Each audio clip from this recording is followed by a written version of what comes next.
You finally arrived. So this is the orbital shutdown. Ah, that's my cue. I swear it. Under the starry sky. Look me in the eyes.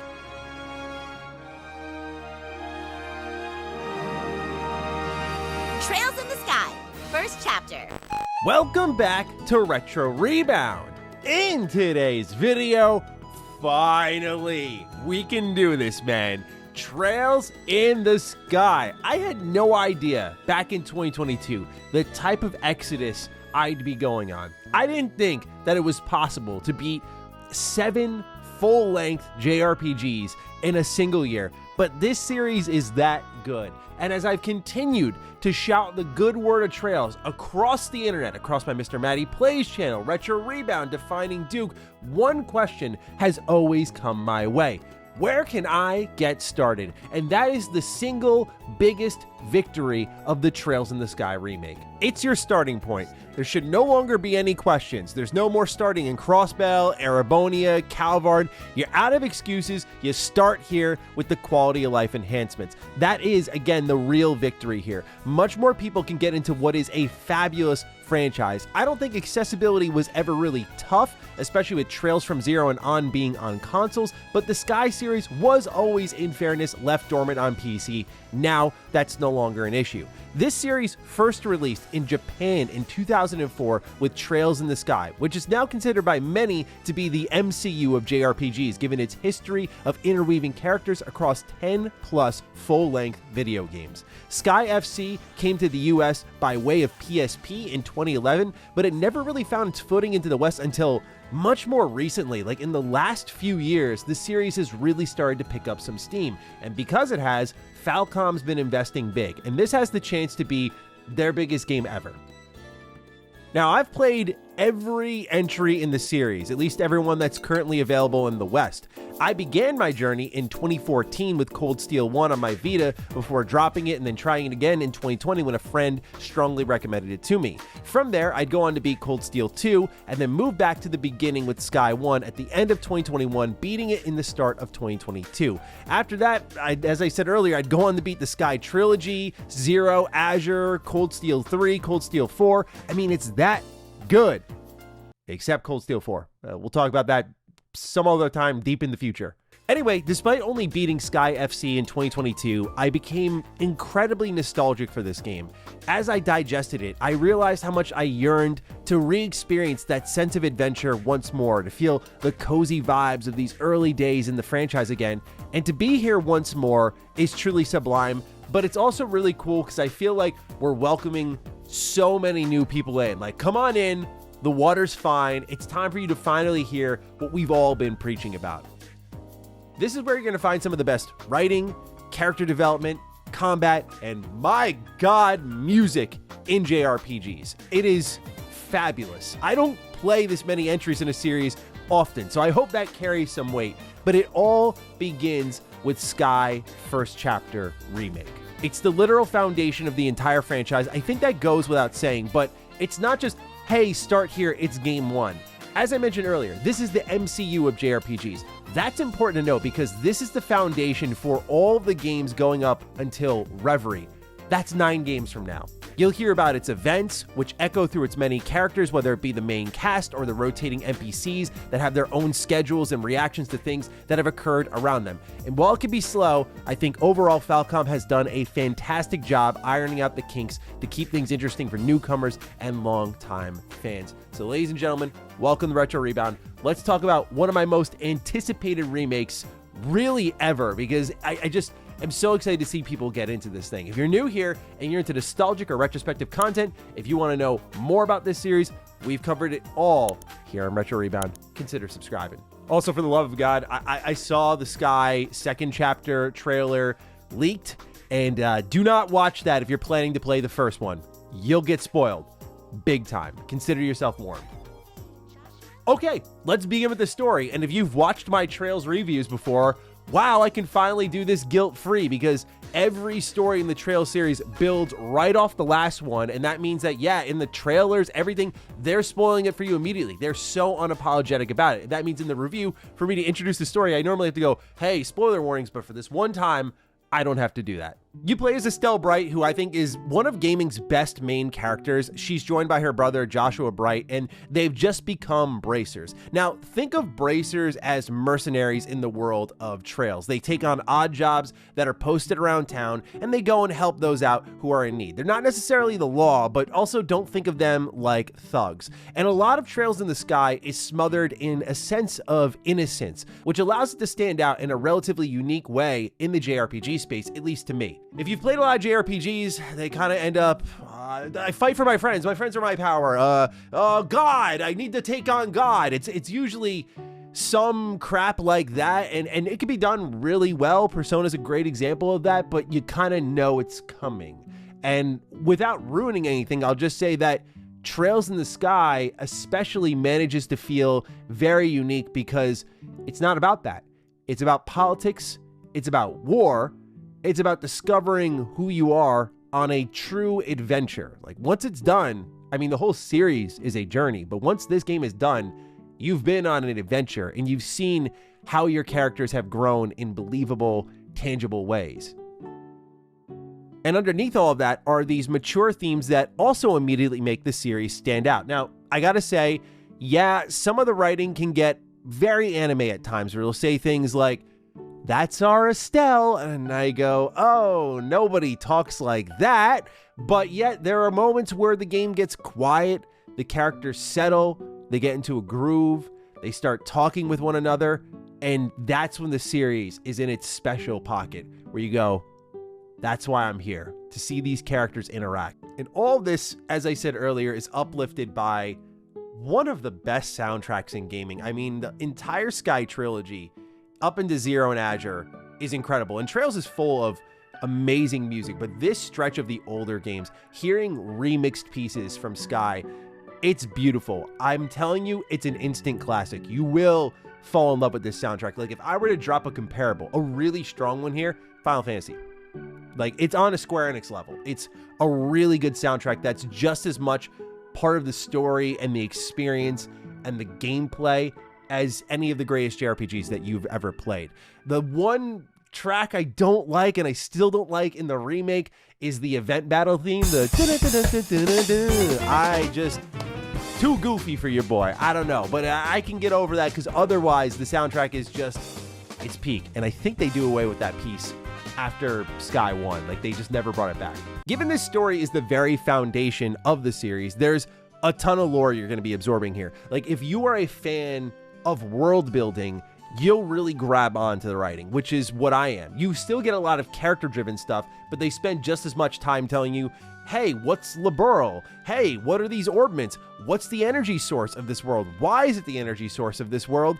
Where is everybody in this world? What can you eat in this world? And this is done so that when you get to later entries in the series, it allows the games to hit the ground running in a more effective manner. That's why I critique some games in the series that still restate this bit of exposition, because I'm sitting to myself thinking like, yo, no one's starting at Reverie. Why are we taking our time here? And if they do start at Reverie, that's their problem.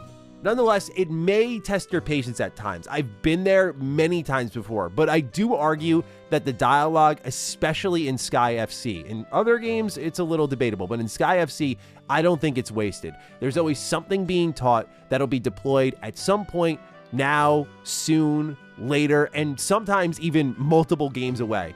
I'm looking at you, Sky the Third. I'm looking at you. You still matter.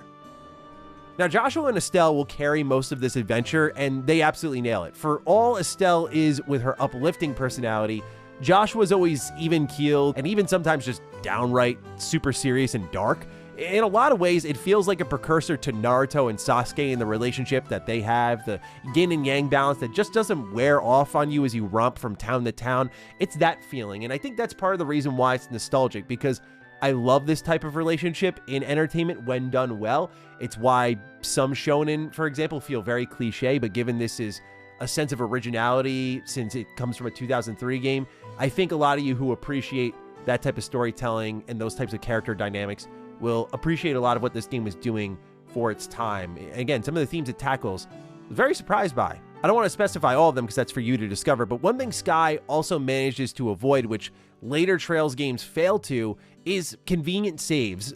This is a game about growing, like, as a person, and That means overcoming challenges, and sometimes that's just as simple as a fight. And later games in the Trails series have these moments where, oh no, we're surrounded, what are we going to do? And you're sitting there going, all right, character 36, get online, you're about to save so-and-so, and it happens, and it becomes overly predictable. There's a benefit to being at this point in the series where you don't have a million characters that can jump into combat at any point, where any time the intensity ramps up, you're not just wondering what character is going to show up. It's exciting on one front because it is that MCU feeling, but when they do it over and over, it wears off. So to have this series be in this vulnerable position where it's like, oh, we actually have to like write capable characters that have to figure this out themselves, makes them a lot more well-rounded, developed, flawed in some ways where they have to learn from their mistakes. And again, that makes them much more human and intriguing. And so it just, as a longtime fan and other longtime fans who are listening, this is something that I reappreciated when playing this. I went, oh, they've got to figure it out, because there's no, again, I won't spoil, characters that are going to spring into action and be like, don't worry, we've got this. Having so much of the original voice cast back to reprise their roles is so nice as well, because in the original games, you'd hear them speak after combat, and that was really it. It wasn't until Azure, I remember playing these games, that I heard voice acting, and it was only in Japanese. There were, again, English voices, but it was like Estelle after combat going, all right, we rule. And that was it, you know? So to get those original voices back, or Johnny Young Bosch back as Joshua, and to have them reprise their roles, I just thought that was really awesome for longtime fans, but also just to keep that heritage going strong. But keep in mind, this is a 2003 story, as I've emphasized a lot here, and Falcom really didn't touch this for better or for worse. So while I find the themes mature and the characters great, the overall pace can't be helped at times, no matter who's on screen. Like you're gonna just gallivant, fix pipes, turn on street lamps, find missing cats, and this will be sometimes critical mainline content. And oftentimes it'll feel pointless. Like I will just say, for those who know, you know, there's this point where you're figuring out what ends up being a triangulation, and it is one of the most Trails-ass moments I've ever experienced, where you go, that all felt pointless. Then we got to this point where now it makes a lot of sense, but I didn't know that in the moment. So there's just times that your brain's going to get ahead of you, and there has to be a level of acceptance of this is Trails, and they'll probably make it count, but you have to surrender yourself a little bit. You'll have that tug of war, no doubt. So I just want to warn you about that going in. Do I think it's worth, staving off the series? No. Because again, there's a lot to enjoy here, and especially with Sky Remake, a lot of those kinks have been ironed out because, well, look at the production value. Let's get into what's changed here. That's the most obvious one. There's additional voice work in English. The full story is voiced in English. The animations, especially skills and S-crafts, look absolutely incredible. Like, as someone who's been playing this series for a long while, you've seen the gradual improvement of animations in combat. Like, we went from the Lego animations that we joke about in Cold Steel 1 and 2 to this. It's such an incredible glow up as a fan, but also it meets a lot of the industry standards. I couldn't get enough of the skills, the hurricanes, the skewers, all these different animations for these different skills, these crafts that these characters have. I think they look absolutely brilliant and elevate the overall production value and impact that combat has. It's all the more entertaining because of that. Plus, animations aren't slow as molasses like they were up until, I'd say, Cold Steel 3, where you can play this game without the high speed mode. Now, for those who have played Trails for a while, you'll know about turbo mode. You'll be very familiar with this. For those who don't know, this lets you basically double the speed of the game. This allows you to romp around a little bit quicker, get through some fights a little bit quicker if you'd like to. Just, again, doubles the speed of the game. So if you just want to go, you can. I wouldn't call it a necessity, but I did find it extremely useful in the early entries in the franchise. But now, just having it here is good quality of life in case you want to use it. But outside of just maybe the occasional backtracking and making that quicker, I haven't really found much use for it. And then there's the obvious improvement on the visuals with the character models and the environments. Now, the character models are definitely the standout improvement here because they look good, almost distractingly so. And if you pay attention to the environments, especially in cutscenes where the camera gets close, you can see where Falcom did spend their money. Because, like, some of the textures get a little muddied, or, yeah, like, some of Trails' environments are a little bare bones. Like, when I approached Malga Mines, and it's just a bunch of cliffs around me, some trees, some tufts of dirt. and just a sign, a wooden sign above a cave entrance that just says Malga Mine. It's not lazy is the right word, but it just feels shortchanged compared to all the other improvements. I'm not saying I need a big glowing neon sign or anything like that, but something more in-world would have helped. But the character models, again, are so distractingly good looking that I kind of don't care as much. What I will say, though, is I do wish if the character models were going to get the more of the focus on the glow up, that maybe they gave them extra smaller details. It's going to sound like a nitpick, but given you look at the original versus the remake, I think this is fair to say. Like when I found the miners in Malga Mine and they were clean, perfectly polished, I would have loved a little dirt on them, a little cut on them. When my wife was watching me play, she's like, why do they look so good? And I thought to myself, that's true, especially for all the lengths this game does go to have immersive dialogue. I feel like the character visuals sometimes don't match that. It's a nitpick at the end of the day, but alongside those improvements, they also did buff up the menus. So the pause menu, the recipe and cooking animations, the store menus, equipment, all of it's much more nice, but also legible. Combat mechanics have received a lot of updates compared to the original, which is a much more traditional turn-based game. It's funny because I always argue that old Trails was easy to get into because the combat was incredible. Like it from day one, it was really good. They just barely changed it until they got to like Zero and Azure. But combat mechanics here, just like you saw in Daybreak 1 and on, you now have this action combat system that allows you to weaken enemies before you get into fights. You can stun them here because you can unleash like heavy attacks that allow you to whittle away on a stun gauge. What's also cool, just like in Daybreak 1 and on, is that battles happen in a overworld map. So it's all very seamless. This is something that Falcom's been doing for a while, and it just feels right at home here with Sky Remake, and it makes great use of the enlarged Liberl that we'll talk about in just a moment here. When you're fighting, you're able to now initiate like follow-up attacks, chain attacks. This is basically when you target an enemy weakness or they're stunned or you're in overdrive mode, which we'll talk about in a second here. You can ask Estelle or other characters to follow up or to chain with you and hit all the enemies in the region, and this is really useful because combat will get tough. One thing that the original Sky had a bit of an issue with, and it's kind of the same here, is that the game feels a little bit balanced for 4-player parties, and you eventually get there for certain points, but a lot of this adventure is just Estelle and Joshua romping around, which is fine, especially with the expanded side content. You spend a lot more time with these characters, which is cool, but at the same time, there are moments the game still feels like the original where the difficulty spikes and you go, oh, this is probably because a lot of the game is balanced to have 3 or 4 party members with you. So yeah, the follow-up attacks, the chain attacks, they help balance things out. When you get into dire positions, like you get hit a lot, you lose a lot of health, you can enter in overdrive mode. This is just a big buff for your character. Again, it helps even things out a little bit where combat felt sometimes a little bit unfair when you're just 2 people. And so this helps a bit where you can guarantee some critical hits. You can guarantee a lot of extra damage, a lot of stun damage. And when you combine that with some of the improved quality of life, I feel, to the build crafting, this helps to, I think, get you through some of the early humps in the game that were a little bit tougher. Support actions are also given to you very early on, so Estelle can counter sometimes for you, and that means she'll just get in some extra chip damage. Joshua can protect not only your party members, but you do a lot of escort missions in this game, and so he'll jump in front of primary mission targets like miners or shopkeepers, children, and protect them as well in combat. So yeah, they've done a really good job here taking the core combat that made Trails always great and just adding a lot of the quality of life that you found in the later entries and basically bringing it back into Sky, and it feels right at home. There has been more side content added to the game that fattens it up a little bit. This allows you, again, to spend more time with those party members that typically do cycle in and out of your party, which was nice. Some of the new content are like these jobs that you could take on to get your bracer rank up. So some jobs will be as simple as just finishing them, while others will have a choice or bonus objectives that you can complete, and you'll get these additional bracer points. And you'll see these bracer points have rewards and certain points and ranks, and you'll definitely want to get that gladiator belt, I'll tell you that much. But keep in mind, okay, this is like maybe my hot take of the video. I don't know how many people agree with me.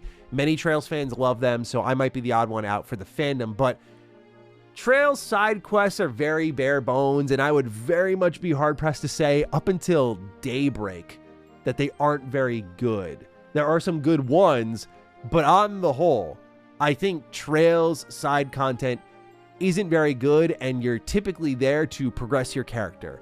By that, I mean, you might see some cute little interactions. That stuff is nice, but otherwise it's to get bracer points, and I could see some of you tuning out during these parts or just outright skipping it.